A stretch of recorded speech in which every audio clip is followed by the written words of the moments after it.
성도 여러분, 안녕하세요. 조한나 목사입니다. 말씀과 마음을 잇는 시간, 마음 큐티 시간입니다.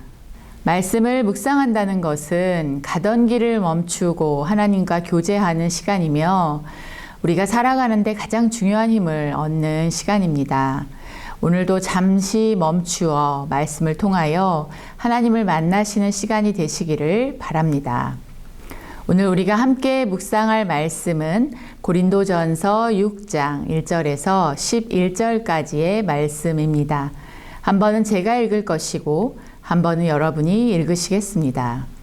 너희 중에 누가 다른 이와 더불어 다툼이 있는데 구태여 불의한 자들 앞에서 고발하고 성도 앞에서 하지 아니하느냐? 성도가 세상을 판단할 것을 너희가 알지 못하느냐? 세상도 너희에게 판단을 받겠거든 지극히 작은 일 판단하기를 감당하지 못하겠느냐? 우리가 천사를 판단할 것을 너희가 알지 못하느냐? 그러하거든 하물며 세상 일이랴. 그런즉 너희가 세상 사건이 있을 때에 교회에서 경히 여김을 받는 자들을 세우느냐? 내가 너희를 부끄럽게 하려 하여 이 말을 하노니 너희 가운데 그 형제 간의 일을 판단할 만할 지혜 있는 자가 이같이 하나도 없느냐? 형제가 형제와 더불어 고발할 뿐더러 믿지 아니하는 자들 앞에서 하느냐? 너희가 피차 고발함으로 너희 가운데 이미 뚜렷한 허물이 있나니 차라리 불의를 당하는 것이 낫지 아니하며 차라리 속는 것이 낫지 아니하냐? 너희는 불의를 행하고 속이는구나. 그는 너희 형제로다. 불의한 자가 하나님의 나라를 유업으로 받지 못할 줄을 알지 못하느냐? 미혹을 받지 말라. 음행하는 자나 우상 숭배하는 자나 간음하는 자나 탐색하는 자나 남색하는 자나 도적이나 탐욕을 부리는 자나 술 취하는 자나 모욕하는 자나 속여 빼앗는 자들은 하나님의 나라를 유업으로 받지 못하리라. 너희 중에 이와 같은 자들이 있더니 주 예수 그리스도의 이름과 우리 하나님의 성령 안에서 씻음과 거룩함과 의롭다 하심을 받았느니라. 아멘.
내용 관찰을 해보도록 하겠습니다. 본문을 2번 읽었으니 개인적인 느낌이나 주관적인 생각은 배제하고 본문에 나와 있는 어휘들을 중심으로 이해한 바를 정리해 보겠습니다. 본문 말씀은 성도들 간에 발생한 사소한 문제들을 어떻게 처리해야 할지 설명합니다. 2절에서 5절까지의 말씀에서 바울은 성도 간에 일어난 분쟁을 불의한 자에게 맡기는 것을 허락하지 않는 이유를 설명합니다. 먼저는 성도가 세상을 심판할 자이기 때문이다라는 것입니다. 바울은 우리가 천사를 판단할 것을 너희가 알지 못하느냐라고 말하면서 장차 주님이 사람들과 천사들을 심판하실 것이라는 사실을 상기시킵니다. 성도가 장차 세상을 심판할 것인데 오히려 성도가 세상으로부터 심판받는 것은 부끄러운 일이라는 것입니다. 둘째는 장차 세상이 심판받을 때 성도가 심판의 기준이 되기 때문이다라는 것입니다. 하나님이 세상을 심판하실 때 성도를 기준으로 삼는다는 것입니다. 성도들 간 갈등이 있을 때 어떻게 해야 하는가라는 물음에 바울은 7절의 말씀으로 대답합니다. 너희가 피차 고발함으로 너희 가운데 이미 뚜렷한 허물이 있나니 차라리 불의를 당하는 것이 낫지 아니하며 차라리 속는 것이 낫지 아니하냐. 성도는 그리스도의 십자가의 도를 알지 못하는 세상에서 오해와 박해를 당하게 되어 있습니다. 그렇기 때문에 바울은 피해자의 위치에 있는 고린도 성도들에게 차라리 불의와 속임을 당하기를 권면하고 있습니다. 바울은 교회 가운데서 동료에게 불의를 행한 성도들을 엄중하게 꾸짖고 있습니다. 9절에서 10절까지의 10가지 악행 목록을 소개하며 이런 자들은 하나님의 나라를 유업으로 받지 못한다고 반복해서 선언합니다. 묵상하는 시간을 갖도록 하겠습니다. 저는 말씀을 묵상하기 위해서 2가지의 질문을 던져 보았습니다. 첫 번째 질문은 바울 사도가 고린도 교회 성도들에게 너희 가운데 그 형제 간의 일을 판단할 만할 지혜 있는 자가 이같이 하나도 없느냐고 말한 이유는 무엇인가요? 입니다.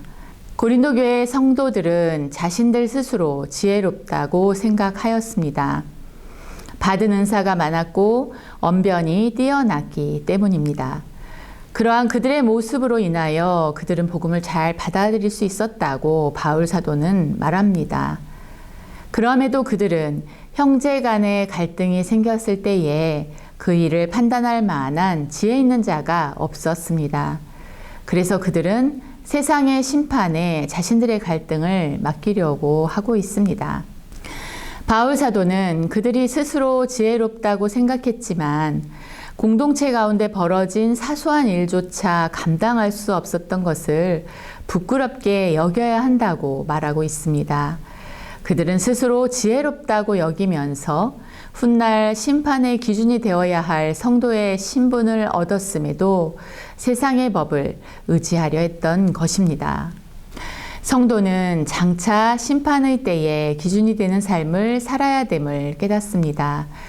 스스로 지혜 있다고 생각하는 모습을 내려놓고 오직 주님이 주시는 지혜를 구하는 것이 살 길임을 깨닫습니다. 관계 속에서 겪게 되는 갈등 속에서 주님이 주시는 심판을 구하는 것이 지혜로운 길임을 고백하게 되었습니다. 두 번째 질문은 바울 사도가 고린도 교회 성도들에게 너희가 피차 고발함으로 너희 가운데 이미 뚜렷한 허물이 있나니 차라리 불의를 당하는 것이 낫지 아니하며 차라리 속는 것이 낫지 아니하냐라고 말한 이유는 무엇인가요? 입니다. 바울 사도는 성도가 누구인가 그 본질에 대한 이야기를 하고 있습니다. 성도는 이 땅에서 손해보지 않고 사는 것이 목표가 아니다라는 것입니다. 바울은 고린도 성도들에게 세상 가운데서 이익을 얻는 대신 하나님의 나라를 이룰 것인가 아니면 세상 가운데서 손해를 보는 대신 하나님의 나라를 유업으로 얻을 것인가 양자택일을 요구하고 있습니다. 하나님의 부르심을 받아 성도로 살아갈 수 있는 것이 얼마나 큰 특권인가를 깨닫게 되었습니다. 성도로 살면서 하나님의 나라를 꿈꾸며 하나님과 동역할 수 있는 기회를 주신 것을 더욱 감사하는 것이 필요하다는 것을 깨닫게 되었습니다. 우리의 삶 속에서 손해보고 피해를 입는 것이 만약 하나님의 나라를 위한 것이라면 하나님이 보고 계시기에 하나님이 주실 상을 바라며 감사하겠다고 고백합니다. 이제 말씀과 마음을 이어보도록 하겠습니다. 말씀을 읽으시면서 하나님이 나에게 주신 말씀 한 절을 뽑아서 마음으로 연결하는 시간입니다. 저에게 주신 말씀은 7절의 말씀입니다. 너희가 피차 고발함으로 너희 가운데 이미 뚜렷한 허물이 있나니 차라리 불의를 당하는 것이 낫지 아니하며 차라리 속는 것이 낫지 아니하냐.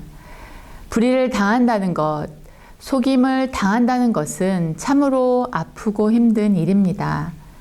그러나 성도이기에, 하나님을 예배하는 백성이기에 하나님의 나라를 기업으로 받기 위해서 때로는 참아내야 되는 일도 있다는 것을 고백하게 되었습니다. 불의보다 더 중요한 것은 나의 삶에 하나님의 나라가 임하는 것이다 라는 것을 깨닫게 되었습니다. 하나님의 나라에 동역하도록 부르신 하나님의 부르심이 불의로 인하여 당한 상처를 낫게 하시고 위로하시는 것을 보게 되었습니다. 오늘 말씀을 적용함으로 마무리하려고 합니다. 저는 한 줄 힐링의 말씀을 저 자신에게 선포하려고 하는데요. 성도 여러분들께서도 제가 고백할 때 함께 자신에게 선포해 주시기를 바랍니다. 하나님 나라의 유업을 받게 하시기 위하여 부르신 하나님의 부르심으로 새 힘 얻겠습니다. 한 번 더 해보겠습니다. 하나님 나라의 유업을 받게 하시기 위하여 부르신 하나님의 부르심으로 새 힘 얻겠습니다. 아멘. 성도 여러분, 오늘도 수고하셨습니다. 성도로서 세상 속에서 하나님의 나라를 구하며 하나님의 뜻대로 살아내기 위하여 순종함으로 하나님의 나라를 삶 속에서 이루어 가시는 저와 여러분 되시기를 중보하겠습니다. 이제 기도로 마치도록 하겠습니다. 사랑이 많으신 하나님 아버지, 오늘 우리에게 말씀을 주심으로 우리를 성도로 부르셨고 우리에게 하나님의 나라를 유업으로 허락하시겠다고 약속해 주심에 감사합니다. 때로는 우리가 살아갈 때 불의를 당할 수도 있고 때로는 상처를 당할 수도 있고 때로는 죽음과 같은 고통 속에 있을 수도 있지만 그것을 세상의 법으로 우리가 공격하고 분노하기보다는 하나님의 나라를 이어가기 위한 선택을 할 수 있도록 우리 모두를 온전히 붙잡아 주옵시고 하나님의 말씀 앞에 순종하기 원하는 모든 성도들의 마음을 그리스도의 보혈의 능력으로 치료하여 주옵소서. 새 힘 얻고 한 주를 살아갈 수 있도록 우리 모두를 붙잡아 주옵소서. 예수님의 이름으로 기도합니다. 아멘.